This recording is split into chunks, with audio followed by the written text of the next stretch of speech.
할지니라. 거룩하신 하나님, 성스러운 주일을 우리에게 주셨습니다. 오늘 특별히 또 맑은 하늘, 좋은 가을을 우리에게 주시고 모든 만물들이 결실하는 것처럼 우리의 인격과 우리의 성품과 우리의 신앙심도 온전한 열매가 맺어갈 수 있도록 인도하시고, 이 예배를 통해서 내 사랑하는 귀한 한우분들의 모든 심령 속에 마음의 차분함과 평안함이 넘치도록 은총 베풀어 주시기를 간절히 빌고 원합니다. 예배드리는 우리의 모든 삶을 주께서 온전히 받으시고 큰 사랑과 은혜와 자비와 긍휼을 베풀어 주소서. 우리 구주 예수님의 이름으로 감사하옵고 기도드리옵나이다. 아멘. 63장 찬송을 드리겠습니다. 63장. 이 찬송 또한 자주 부르는 찬송이 아니기 때문에 새로 나온 찬송가에 실렸는데 많이 불려주지 않습니다. 함께 부르도록 하겠습니다.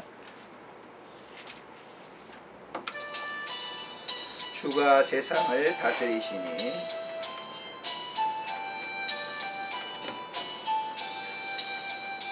주가 세상을 다스리니 그 위엄이 넘쳐나고 그의 나라와 주의 영광 온 하늘에 가득하다. 흉악한 마귀의 물이 다 멸망케 하시는 주, 이 찬양을 주께 드리니 큰 영광을 받으소서. 주가 권능의 손으로서 이 세상을 창조하니 그의 놀라운 창조 솜씨 만 백성이 경탄하네. 그 하늘의 별들도 모두 다 영광을 나타내요. 늘 돌보아 주시는 주께 큰 영광을 돌립니다. 주가 세상의 피조물을 인간에게 다 맡기고 순종하라는 말씀으로 그 권위를 주셨도다. 온 땅 위에 주님의 위엄들 넘치며 가득하니 그 나라와 주님의 영광 온 천하에 찬란하다. 아멘. 우리 다같이 참회 기도를 드립니다. 지난 한 주간 동안 우리가 살아오면서 원치 않는 죄를 범했습니다. 주님께 고백하면서 드리는 기도가 되시길 바랍니다. 우리 함께 기도하겠습니다. 주님 감사합니다. 영광 받으시고 주께서 우리의 삶 속에 오셔서 우리의 지난날의 허물을 용서하시고 주님의 자비하심과 그 사랑을 풍성하게 누리도록 은총 베풀어 주소서. 여러분들의 죄를 2, 3분 동안 묵기도록 고백하시기를 바랍니다. 주님 용서하소서.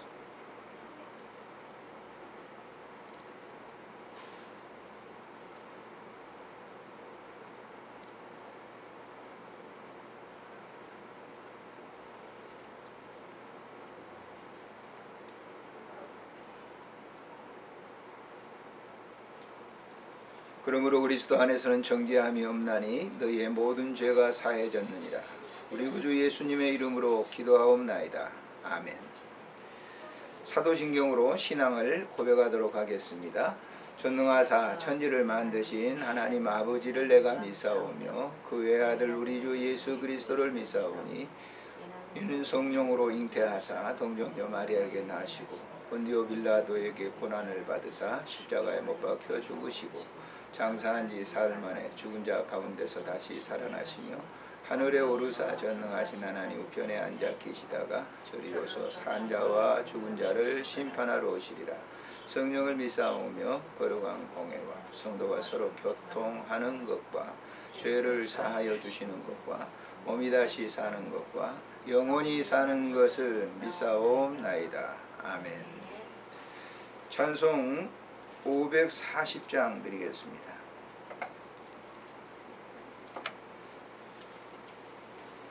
(540장) 찬송. 주의 음성을 내가 들으니 사랑한단 말일세. 주의 음성을 내가 들으니 사랑한단 말일세. 믿는 마음으로 주께 가오니 나를 용접하소서. 내가 매일 십자가 앞에 더 가까이 가오니 그새 주의 흘린 법에 비로소 나를 정케 하소서. 주여 넓으신 은혜 베푸사 나를 받아주시고 나의 품은 뜻 주의 뜻같이 되게 하여 주소서. 내가 매일 십자가 앞에 더 가까이 가오니 그새 주의 흘린 법에 비로소 나를 정케 하소서. 주의 보좌로 나갈 때에 어찌하니 기쁠까. 주의 얼굴을 항상 배우니 더욱 친근합니다. 내가 매일 십자가 앞에 더 가까이 가오니 그새 주의 흘린 법에 비로소 나를 정케 하소서. 우리 구주의 넓은 사랑을 증량할 자 없으며 주가 주시는 참된 기쁨도 헤아릴 수 없도다. 내가 매일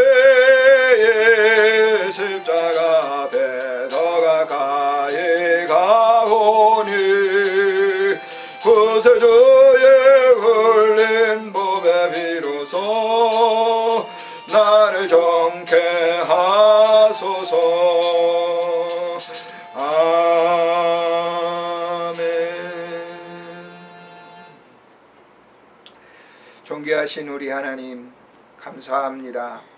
하나님께서 오늘도 우리 메트로 병동 이 호스피스 병동을 사랑하셔서 내 사랑하는 환우분들과 또 간병하시는 분들과 또 이 병원의 모든 스태프들과 함께 예배를 드리도록 은혜를 허락해 주시니 감사를 드립니다. 각가지의 모든 소원을 주님 앞에 간구할 때 임재하셔서 저들의 마음속에 평안과 이루함을 허락해 주시기를 간절히 빌고 원합니다. 특별히 환우분들의 가족들을 주님 기억하시고 이러한 일들을 통해서 담담히 또 담대히 또 평안한 마음으로 잘 환우분들을 섬기게 해주시며 사랑할 수 있는 마음도 허락해 주시고 잘 관리할 수 있도록 은총 베풀어 주시기를 간절히 빌고 원합니다. 하나님 아버지, 병원에서 종사하는 내 사랑하는 귀한 모든 분들을 주님 기억하시고 오늘도 저들이 이제 이 아름다운 헌신과 봉사를 통해서 마음의 기쁨을 얻을 수 있도록 은총 베풀어 주시기를 간절히 빌고 원합니다. 하나님 아버지, 환난과 공고한 가운데 있는 귀한 주의 종들을 사랑해 주시고 하나님의 만져주심으로 말미암아 한없는 위로와 사랑이 넘치도록 은총 베풀어 주시기를 간절히 빌고 원합니다. 하나님 아버지, 우리가 살아가면서 육체의 이러한 질병을 통해서 고통받을 때가 있습니다. 그럴 때마다 내주하시는 주님을 만나게 하시고 그로 말미암아 위로함이 넘치도록 은총 베풀어 주시기를 간절히 빌고 원합니다. 오늘도 이 예배를 통해서 우리가 기도를 올려드립니다. 찬양을 올려드립니다. 예물을 하나님께 올려드립니다. 주께서 받으시고 하나님 크게 축복해 주셔서 사랑하는 귀한 주의 종들에게 하늘 문을 여시고 필요한 말씀을 공급하심으로 말미암아 오늘도 한없는 그러한 은혜와 풍성한 시간이 될 수 있도록 은총 베풀어 주시기를 간절히 빌고 원합니다. 이 가을에 모든 만물이 열매를 맺듯 우리의 신앙에도 열매가 맺어지게 하시고 우리의 성품과 인격에도 아름다운 신의 성품이 임하도록 은총 베풀어 주시기를 간절히 빌고 원합니다. 안타깝게 주 앞에 기도하는 귀한 모든 소원들을 주님께서 들응답하시사 저들의 마음속에 여유와 평안을 허락해 주시기를 간절히 빌고 원합니다. 오늘도 하나님 준비된 말씀을 선포하게 싸우니 주의 종에게 성령을 덧입혀 주셔서 필요한 말씀을 전할 수 있도록 은총 베풀어 주시고 개인의 사경과 모든 것을 다 배제하시고 하늘의 신비한 말씀으로 우리 모두를 위로하시며 격려해 주시기를 간절히 빌고 원합니다. 주께서 오늘 또 함께 해주시는 그 사랑을 모두가 다 누릴 수 있도록 은혜를 베풀어 주시기를 간절히 빌고 원합니다. 안타깝게 간병하는 주의 종들 그리고 가족들을 주님 기억하시고 저들의 마음속에 한없는 하나님의 이루하심과 크신 자비가 임하도록 이 한 시간 축복해 주시옵소서. 우리 구주 예수님의 이름으로 감사하옵고 기도드리옵나이다. 아멘. 하나님의 말씀은 시편 23편에서 보시도록 하겠습니다. 시편 23편. 아마 신앙생활 하셨던 분들은 이 말씀을 암송하고 계신 분들도 있을 줄 압니다. 함께 주님께서 오늘 이 시간 우리에게 들려주시는 음성으로 함께 들으시기를 바라고요. 같이 읽겠습니다. 여호와는 나의 목자시니 내게 부족함이 없으리로다. 그가 나를 푸른 풀밭에 누이시며 쉴만한 물가로 인도하시는도다. 내 영혼을 소생시키시고 자기 이름을 위하여 의의 길로 인도하시는도다. 내가 사망의 음침한 골짜기로 다닐지라도 해를 두려워하지 않을 것은 주께서 나와 함께 하심이라. 주의 지팡이와 막대기가 나를 안위하시나이다. 주께서 내 원수의 목전에서 내게 상을 차려주시고 기름을 내 머리에 부으셨으니 내 잔이 넘치나이다. 내 평생의 선하심과 인자하심이 반드시 나를 따르리니 내가 여호와의 집에 영원히 살리로다. 아멘.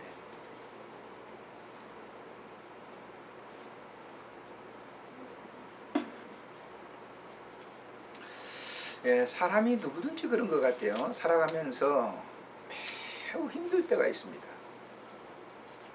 저도 역시 마찬가지입니다. 목회 생활을 쭉 해오면서 목회자들이 대부분 교인들이 볼 때는 목사님은 아무 근심도 없고 걱정도 없을 거야. 왜? 설교를 그렇게 하시기 때문에. 그러나 저도 염려와 걱정이 많아요. 어느 때는 큰 고통이 올 때도 있어요. 저희 어머니가 한 몇 년 전입니다만 교통사고가 급하게 나서 주일 예배를 드리고 예배를 드리는 가운데 이제 연락이 왔어요. 이제 오전 예배 드리고 오후에 이제 준비하려고 하는데 교통사고가 났다고. 그래서 이제 그 연락을 받고 굉장히 불안하더라고요. 잘 모시지도 못했는데 가면서 전남대병원에 이제 입원해 계셨는데 마음속으로 기도했죠. 주님, 저에게 차분한 마음을 주세요. 누구든지 다 그런 유경에 처하게 되면 불안하거든요. 염려하게 되고 또 사람이 너무 힘든 일을 당하게 되면 아, 이렇게 꼭 살아야 되냐 하는 그런 이제 생각도 가져요. 그래서 아주 극단적인 그런 선택을 하는 그런 분들도 종종 있어요. 그러나 그런 순간이 그분에게만 있는 게 아니죠. 우리에게만 있는 게 아니고 누구든지 있어요. 이 땅에 존재하고 있는 65억의 인구들은 다 뭐예요? 그런 수고, 슬픔, 염려, 그런 고통, 아픔이 누구에게든지 있어요. 왜? 아담으로부터 물려받은 전가받은 죄이기 때문에 그런 것들이 없는 사람은 사람이라고는 한 사람도 존재하지 않는다라고 하는 거예요. 그래서 그런 이제 이 삶의 원리라고 할까요? 그런 걸 이제 알고 있는 사람은 그런 것들이 오게 되면 그걸 갖다 견디는 거죠. 자기 인고로 견디는 사람들이 있어요. 근데 자기 인고로 견디는 거는 그 한계적인 상황이에요. 예. 어느 정도 가게 되면 그 극단적이 이제 끊어지게 되는 것이죠. 근데 그런 것들을 이렇게 견디는 사람들의 보면 이제 다 그 배후에 그런 이제 힘이 있는 거죠. 저력이 있어요. 근데 그 저력이 뭐냐? 하나님의 말씀인 겁니다. 하나님의 말씀이 그의 큰 힘이 돼가지고 그걸 극복하는 그런 경우들이 있어요. 내가 좋아하는 이제 이 위인들 100인을 꼽으라 그러면요, 100명의 위인들 꼽으라 하면 동양인은 한 15% 정도밖에 안 될 거예요. 그리고 나머지는 다 서양인들이 이제 그 위인들 가운데 있어요. 왜 제가 이 얘기를 드리냐면 그 위인들이 전부 뭐냐, 그냥 평탄한 고속도로 인생 사는 게 아니에요. 그 위인들 보면 다 굉장히 어려운 가운데 그것을 극복해 나가고 이겼던 사람들인 것을 이렇게 볼 수가 있어요. 그래서 여러분들이 한번 생각해 보세요. 여러분들이 지금 마음속에 두고 있는 세계적인 위인들 보면 거의 서양권에 있는 사람들일 거예요. 음악, 예술, 종교, 그런 모든 철학, 사상, 거의가 다 서양권에 있는 사람들이에요. 그 서양권에 있는 그런 사람들이, 그런 위인들이 많이 나올 수 있는 것은 뭐냐? 그 위인들이 제가 얘기했듯이 다 공부한 삶을 살았던 사람들이 거의 태반이에요. 거의 많습니다. 그런 질고와 어려움을 갖다가 극복할 수 있었던 것이 뭐냐? 동양권에야 불교의 경전이 있고 유교의 경전이 있겠지만은 서양권에는 뭐죠? 성경이에요. 그래서 그 위인들이 가장 좋아하는 성경 중에도 가장 좋아하는 게 뭐냐? 오늘 본문이에요. 시편 23편은 아마 저도 이 시편 23편은 암송하고 그 위인들 보면 거의가 그 성경을 갖다가 애독했던 그런 사람들인데요. 한 예를 들어서 미국의 16대 대통령 잘 아실 거예요. 아브라함 링컨이죠. 굉장히 그 사람이 평탄한 길을 걸어온 사람 아니에요. 굉장히 어려운 사람. 오두막집에 살았지 않습니까? 어린 시절에. 근데 그의 어머니가 9살 때, 이제 링컨이 9살 때 이제 어머니가 돌아가셨는데, 그 링컨의 어머니는 링컨의 가정이 너무너무 어려워서 이 책을 잘 형편이 못 돼요. 그러니까 책을 갖다 빌려다 보고 성경책도 다 낡아 떨어진 그런 성경책. 돈이 없으니까 못 사는 거죠. 그러나 그 어머니는 그 낡아 떨어진 성경책을 그 링컨에게 늘 읽어주곤 했어요. 근데 이 시편 23편을 가장 많이 읽어줬다고 그런 그 책에 기록이 됐습니다. 그러니까 이 링컨은 어린 시절부터 그렇게 어머니로부터 성경을 배웠고 또 성경을 읽기 시작했어요. 링컨의 일대기를 보면 55세를 살았는데 그 일대기가 짧은 일대기 같지만 그 일대기를 보면 너무 험난한 겁니다. 나보다 만약에 링컨의 길을 걸어가라면 저는 자신감이 없어요. 계속 실패를 하고 그렇지 않습니까? 그런데 그 실패에 굴하지 않는 것이 뭐냐? 하나님의 말씀인 성경이었다라고 하는 거예요. 그 성경 가운데 시편 23편을 가장 좋아했던 그런 링컨이었다. 또 한 사람이 있어요. 인도의 그 독립운동을 했던, 해방을 이제 독립운동을 했던 사람이 누구죠? 간디죠. 근데 간디는 영국의 옥스퍼드에서 공부를 배웠어요. 근데 그때는 종교 신앙생활을 했죠. 기독교 신앙생활을 했어요. 그런데 영국인들의 신앙이 뭐예요? 영국인들은 굉장히 우월적인 거거든요. 그래서 그 영국인들의 신앙생활을 보면서 자기가 이제 인도의 독립을 위해서, 영국에 소속돼 있었으니까요. 이 인도로 오면서 기독교를 버렸어요. 근데 버리지 않는 게 하나 있어요. 뭔 줄 압니까? 시편 23편과 마태복음 5장, 6장, 7장을 버리지 않았어요. 그는 다른 종교를 와서 인도에 와서 이제 자국의 종교를 갖다가 믿었죠. 그렇지만은 그는 시편 23편을 늘 애독하면서 기독교 신앙은 버렸지만은 이 시편의 말씀을 늘 애독하면서 인도의 독립운동을 갖다가 이끌었던 그런 이 사람 가운데 하나입니다. 자, 기독교인들 보면 거의가 뭐였어요? 신앙생활의 교과서가 성경이죠. 그 가운데 저를 포함해서 많은 분들이 시편 23편을 갖다가 애독할 것입니다. 저도 그래요. 매우 어려움이 있을 때는 이 시편 말씀을 묵상을 해요.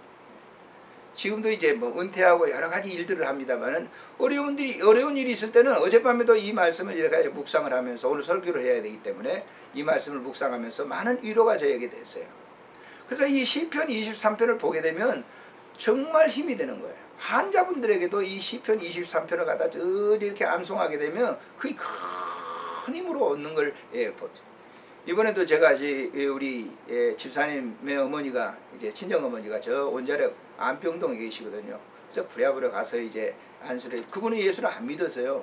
그래서 이번에 가가지고 보니까 뭐 딸들이 이제 집사님이시고 사이가 뭐 장로님이고 그러니까 이제 권면도 하고 그러니까 이제 예수 믿겠다고 영접을 하고 기도를 했습니다만은 그분에게도 역시 제가 그런 얘기를 했어요. 사람을 의지하지 말라는 거예요. 사람을 의지하는 거는 결국 사람에게서는 결국 이 힘을 잃어버리게 되는 것이기 때문에 하나님의 말씀을 잘 붙잡고 이제 믿음을 가지면 편안할 겁니다. 제가 그런 얘기를 이렇게 드렸던 그 한 주간이었습니다. 자, 오늘 이 본문은 누가 썼느냐? 여기 보면 제목에 다윗의 시 이렇게 썼습니다. 다윗이라고 하는 왕이 이 시를 썼어요. 시편 23편을 썼어요. 근데 다윗은 그 2세 막내 아들이었거든요. 형들은 그냥 뭐 자꾸 놀고 나가고 그랬지만은 이 막내 아들 이 다윗은 아버지 말을 잘 들었어요. 그러니까 아버지 말을 잘 들으니까 아버지가 목자 이 양을 갖다 치라 그러면 들에 나가서 양을 열심히 쳤어요. 형들에 비해서는 훨씬 어려운 일을 했죠. 당시에 양을 치는 것은 굉장히 어려운 일입니다. 짐승들이 와서 양을 잡아먹으면 그 짐승도가 쌓여야 되고 또 뭐 여러 가지 어려운 일들이 굉장히 닥쳤죠. 그런데 자기가 목자로서 그 양을 돌보면서 느꼈던 것이 있었단 말이에요. 물론 그가 이제 그를 다 얘기할 수는 없습니다만은 이제 이 블레셋과의 전쟁에서 골리앗 아시잖아요. 그 골리앗을 이겨서 그가 사울의 이제 사이가 됐고 또 그는 이제 그 궁중에서 생활을 하다가 사울은 백성들이 다윗을 너무 좋아하니까 죽이려고 갖가지 방법을 다 동원합니다. 도망 다니잖아요. 얼마나 어려운 일이 있었는지 몰라요. 또 왕에 등극했어요.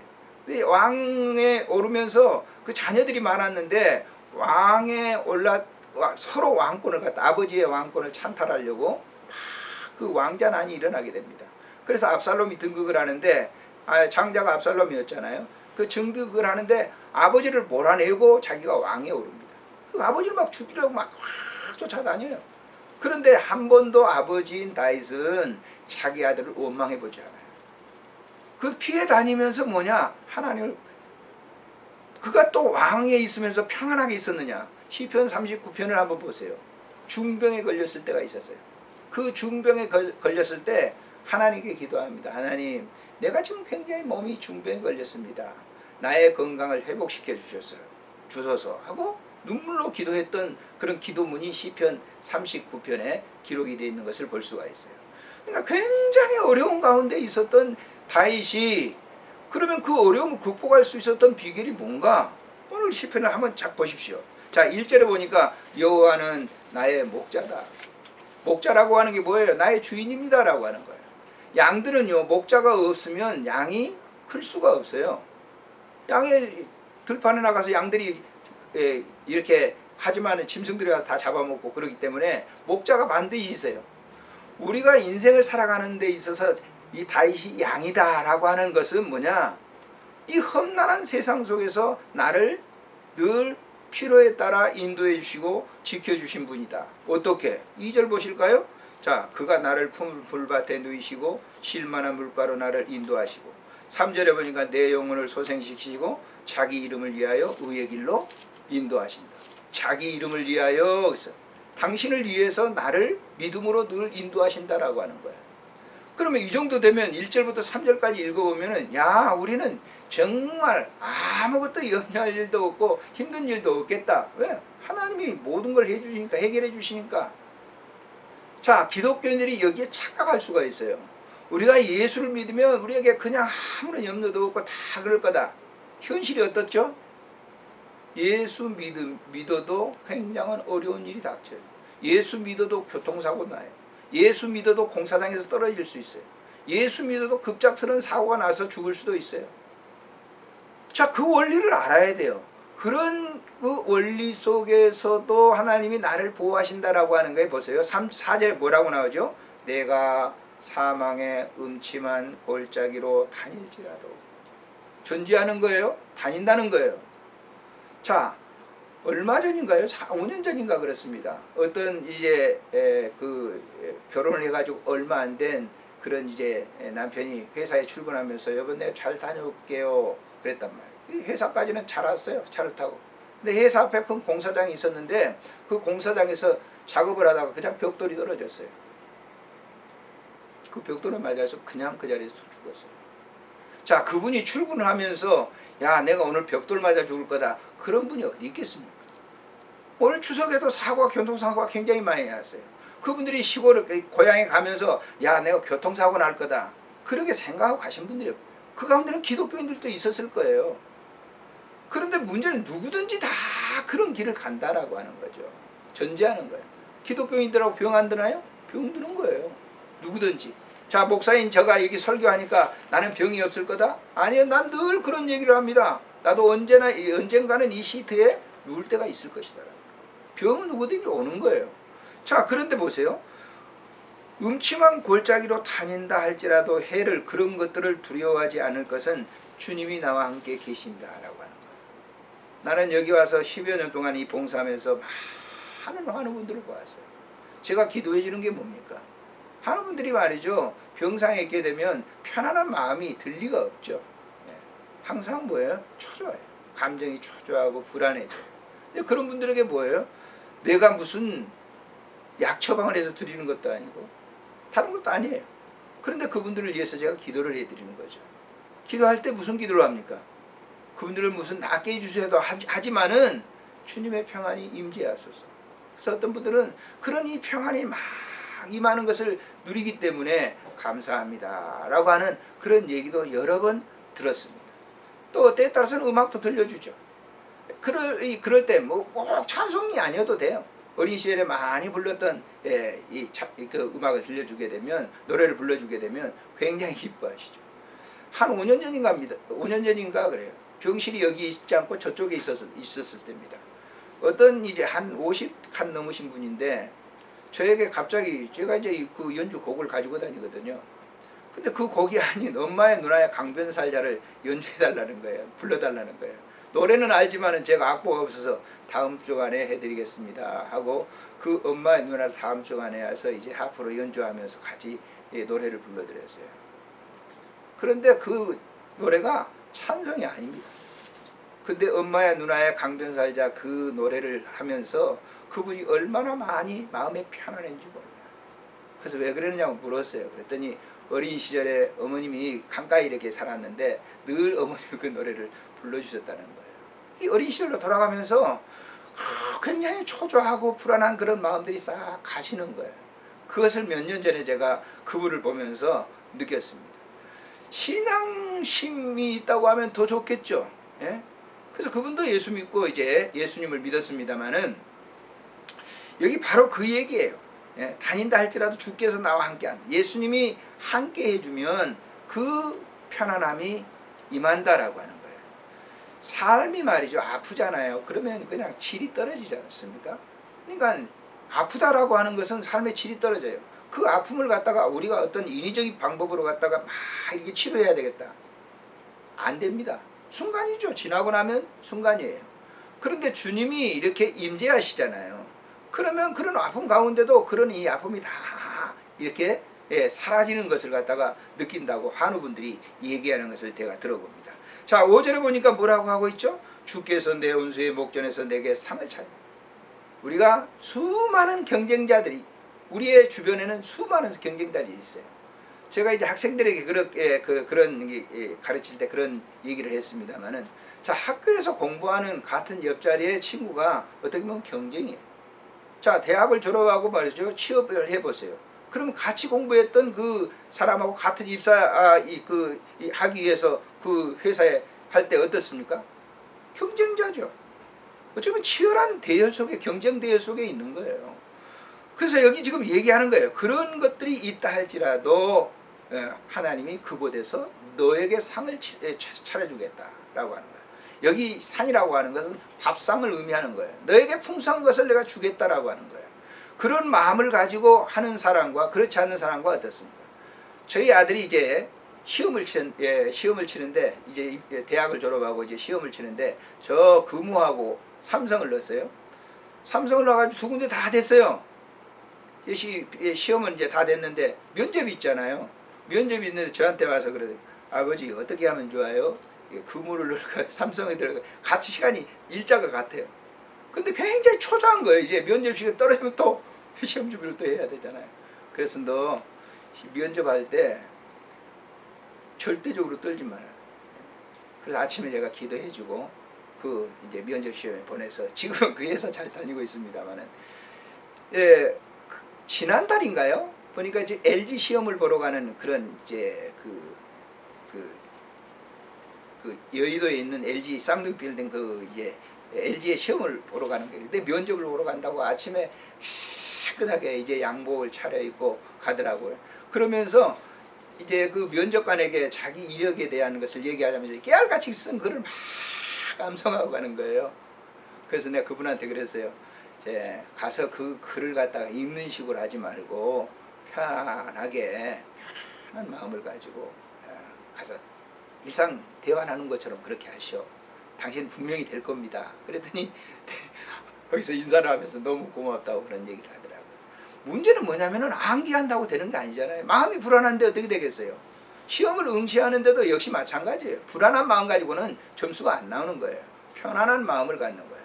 여기 상을 차려주겠다고 그랬잖아요. 그런 대적들 가운데 경쟁자들 가운데 내가 너에게 상을 차려주겠다라고 하는 거예요. 그러면서 맨 마지막에 6절에 내 평생의 선하심과 인자하심이 반드시 정녕 나를 따르리니 그랬어요. 하나님의 인도하심과 사랑하심이 나를 계속적으로 따를 것인데 내 생애뿐만 아니라 영원한 그곳에 이를 때까지도 하나님이 그렇게 보장을 해 주시겠다라고 하는 거예요. 우리의 인생의 삶이라고 하는 것은 이 세상에 사는 길면 8, 90세 살잖아요. 그게 끝이 아닙니다. 우리의 세상은 영원한 그러한 그 세상이기 때문에 그런 것까지 주님이 인도해 줄 것이다. 그런 확실한 약속을 믿고 내일을 걸어가는 사람과 그렇지 않는 사람과는 삶이 완전히 다르잖아요. 특별히 우리가 이 육체의 장막이 이제 무너지려고 할 때 굉장한 불안함이 있잖아요. 그곳을 가려고 하는 사람은 아무도 없어요. 그러나 주님이 나와 함께 계시는 그곳이라고 하면 영원히 하나님이 나를 인도한다. 그 삶의 질과 그렇지 않는 사람의 질과는 어떻게 되겠습니까? 완전히 다른 거죠. 그런 삶의 질을 가지고 사는 사람은 육신의 모든 것들도 이겨낼 수 있는 거예요. 왜? 연장해 줄 수 있는 거잖아요. 히스기야 왕이 절체절명의 순간에 처해 있었어요. 이사야 선지자가 그에게 와서 뭐라고 합니까? 하나님께 기도하시오. 그랬어요. 그냥 히스기야가 그 전쟁에 이기고 그래가지고 굉장히 농업정책을 잘 쓰고 해가지고 나라가 부강해졌거든요. 교만하니까 제사 드리는 제사장을 자기가 그냥 대신 막 하려고 하니까 하나님이 잠깐 치셨어요. 그때 이사야 선지자가 그에게 기도하세요. 그런 성전에 가서 어떻게 하죠? 벽을 향해서 기도를 합니다. 벽을 향해서 나는 끝났다라고 하는, 내 모든 삶은 끝났다. 주님이 나의 모든 것입니다 라고 기도했을 때 하나님께서 그에게 너 생명 15년을 연장해 줄게. 그런 것이 성경에 기록되어 있는 것을 볼 수가 있는 거죠. 자, 모쪼록 오늘 우리의 삶 속에 그 누구든지, 여기 있는 저를 포함해서 누구든지 어떤 일이 닥쳐올 수 있어요. 마음을 초조하고 불안하고 염려하게 만들 수 있어요. 근심하게 해서 어떻게 할까? 큰 절망의 벽에 부딪힐 수 있습니다. 시편 23편을 읽으십시오. 시편 23편을 암송하십시오. 이 시편 23편이 정말 마음에 적서올 때 하나님 위로함의 물결들이 위로부터 내려오는 거예요.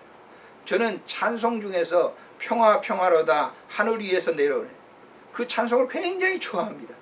굉장히 어려울 때 그 찬송을 쭉 이렇게 한번 이렇게 부르게 되면 한없는 평안이 나를 갖다 감싸오는 것을 볼 수가 있습니다. 오늘 이 메시지 속에서, 이 설교 속에서 시편 23편을 자주 읽으십시오. 마음이 아픔이 있을 때 자주 이 시편 23편을 암송하십시오. 그러면 하나님께서 위로 내리는 그런 은혜가 여러분들과 저에게도 임할 줄로 믿습니다. 존귀하신 우리 하나님 아버지, 은혜를 참으로 감사를 드립니다. 오늘 이 예배를 드리면서 하나님의 음성을 듣습니다. 하나님이 세상을 살아가는 많은 사람들, 누구에게든지 절망의 순간, 절체절명의 순간이 닥쳐올 때가 있습니다. 하나님 그때마다 위로 계시는 하나님을 바라보게 하시고 하나님이 우리에게 주신 이 성경의 말씀을 우리의 마음속에 두게 하시고 특별히 이 시편 23편을 마음에 암송하게 하시고 이 말씀의 위력이 우리의 삶 속에 임하도록 은혜를 베풀어 주시기를 간절히 빌고 원합니다. 모든 성경은 하나님께서 기록해 하셨습니다. 우리에게 위로와 우리에게 새로운 희망과 우리에게 새로운 이 생각과 꿈을 주시기 위해서 이 말씀을 주셨습니다. 오늘도 병상에 계시는 내 사랑하는 환우분들에게 이 말씀을 통해서 새 힘이 있게 하시고 저들의 마음속에 평안이 임하게 하시고 하늘로부터 주시는 하나님의 위로하심이 임하도록 은혜를 베풀어 주시기를 간절히 빌고 원합니다. 주께서 함께해 주실 줄 믿고 우리 구주 예수님의 이름으로 감사하오며 기도드리옵나이다. 아멘. 광고 말씀 드리기 전에 제가 늘 이렇게 한 주간에 하나씩, 상당히 제가 바쁩니다. 그런 가운데도 한 주간에 하나씩 글을 쓰는데 이 글을 읽어드리고 찬송 부르고 마치도록 하겠습니다. 얼굴을 마주치는 곳이 아닐지라도 온라인상에서 세계 곳곳의 사람들을 다 만날 수 있는 곳입니다. 유튜브 개인 채널 JKPCTV를 가지고 있는 저로서는 더더욱 그런 것 같습니다. 그런데 문제는 본인이 원하든 안 하든 간에 댓글이 달립니다. 댓글 중에는 정죄해서 올리는 분들이 있는가 하면 즉석에서 자신이 느끼는 상한 감정대로 올리는 분들도 있습니다. 꼭 그렇게 해야 직성이 풀리는지 모르겠지만 좀 심하다는 생각이 들 때도 있습니다. 상한 감정의 말과 글은 꼭 그것을 상응하는 악한 행위를 야기시키므로 삼가 조심해야 합니다. 왜냐하면 자기 감정을 억제하지 못하고 격하고 비열한 말과 글은 상대에게 고스란히 전달되어 큰 상처와 아픔을 안겨줄 수 있기 때문입니다. 얼마 전 모 사이트에서 사회에 큰 이슈가 된 사건을 모 네티즌이 글을 올렸는데 수많은 댓글이 순식간에 올라왔습니다. 댓글은 찬반으로 갈라져 지금까지 계속되고 있습니다. 또 하나 트위터 상에 여러 팔로우된 글을 보게 되는데 요즘 좀 인기 있다는 탤런트, 가수, 정치인 등 다수의 팔로우들이 듣고 본 사건을 올리는데 짧은 글들이지만 사회에 큰 파장을 불러일으킵니다. 트위터 상에 꽤나 알려진 모 시장은 하루도 거르지 않고 글을 올립니다.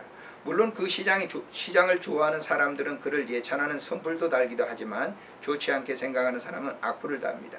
이로 말미암아 팔로워들끼리 계속 논쟁을 하게 합니다. 이런 글들을 당사자가 다 읽어볼 수 없어서 이겠지만 콩볶는 논쟁을 하게 하고 콩볶는 논쟁을 하게 하고선 뒷짐이 지고 있는 것 같아 매우 아쉬운 마음이 듭니다. 또 모 인기 배우는 자기 올린 글을 댓글로 인격을 비하했다고 몇백 명의 팔로우들을 고소한 사건도 있습니다. 또 이 또한 바람직한 일은 아닐 것입니다. 얼굴을 마주보지 않는다고 해서 함부로 대하는 일은 없어져야겠죠. 최연배 선생은 여러 결의 가지각색 말씨는 그 각 결의 무수한 사람들의 무한한 노력과 창의의 소산이요 그 말씨의 곁골과 속살을 갈고 닦으며 모으고 간추려 그 완전한 보고의 말창고를 만들어낸 말갈꾼들의 소산이므로 알뜰히 가꾸어야 할 것이니라고 했습니다. 이면에서 이루어지는 말과 글 서로 삼가 조심할 때 NSN의 공간은 더 아름다워지지 않을까요? 광고는 참고해 주시길 바라고요. 찬송가 570장 부르고 축도로 예배를 마치겠습니다. 예배 후에 환우분들을 위해서 기도하겠습니다.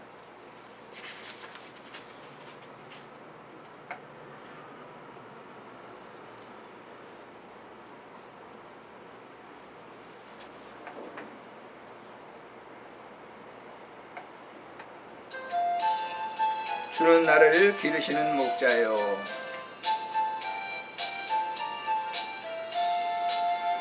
주는 나를 기르시는 목자요 나는 그의 어린 양 푸른 풀과 맑은 시냇 물가로 나를 늘 인도하여 주신다 주는 나의 좋은 나는 그의 어린 양 저를 따라 꼴을 먹여주시니 내게 부족함 전혀 없어라.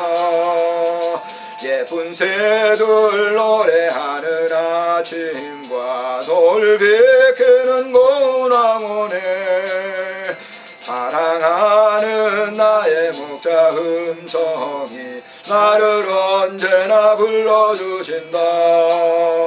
들은 나의 좋은 목자 나는 그의 어린 양 저를 따라 꼴을 먹여주시니 내게 부족함 전혀 없어라. 못된 짐승 나를 해치 못하고 거친 비바람 상치 못하리. 나의 주님 강한 손을 펼치사 나를 주야로 지켜주신다. 주는 나의 좋은 목자 나는 그의 어린 양 저를 따라 꼴을 먹여주시니 내게 부족함 전혀 없어라. 아멘. 이제는 우리 구주 예수 그리스도의 은혜와 우리 하나님 아버지의 극진하신 사랑하심과 성령님의 교제하심이 오늘도 예배